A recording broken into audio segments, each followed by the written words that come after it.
வச்சுருக்கேன். இப்போ வந்து நம்ம ஒரு பவுல் ஒன்று எடுத்துக்கலாம். ஓகே, பவுல் எடுத்துட்டேன். இதில் வந்துட்டு ஒரு முட்டையை உடச்சி ஊற்றிடலாம்.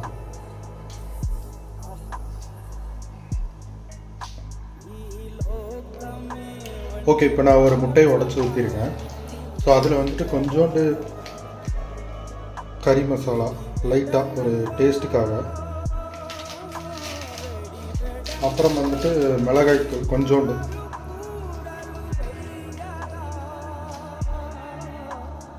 லைட்டாக ஓகேவா, அப்புறம் கொஞ்சம் சீரகம், அப்புறம் மிளகு ரெண்டுமே நுணுக்கி வச்சுருக்கேன், அதை போட்டுருங்க. அப்புறம் நம்ம நறுக்கி வச்சுருக்கிற ஆனியன் வந்து இது கூட போட்டுடலாம். அண்டு கேரட் தேவையான அளவு போட்டால் போதும். ஓகேங்களா?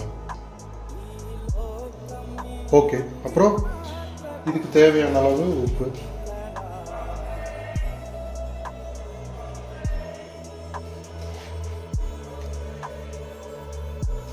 ஓகே.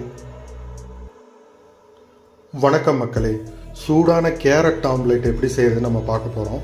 இப்போ நான் ஒரு பவுலில் வந்து ஒரு முட்டை, கொஞ்சோண்டு கேரட் பொரியல், ஆனியன், லைட்டாக கறி மசாலா தூள், கொஞ்சோண்டு மிளகாய் தூள் டேஸ்ட்டுக்காக, அப்புறம் பெப்பர், சீரகம் இதெல்லாம் கலந்து வச்சுருக்கேன். ஸோ இதை வந்துட்டு ஒரு பேன் வந்து சூடானோடனே அதில் வந்துட்டு நம்ம அப்படியே ஊற்றிட வேண்டியதான்.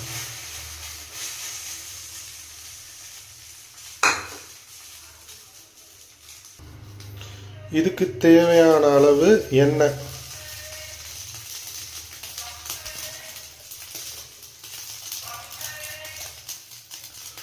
சூடான கேரட் ஆம்லேட் ரெடி ஆகிட்டு இருக்கு.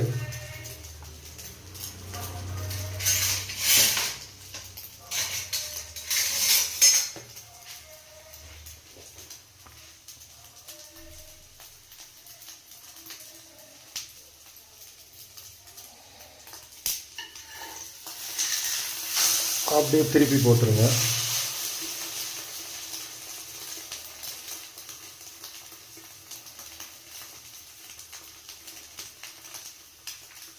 ஸ்டவ் வந்து ஆஃப் பண்ணிடலாம்.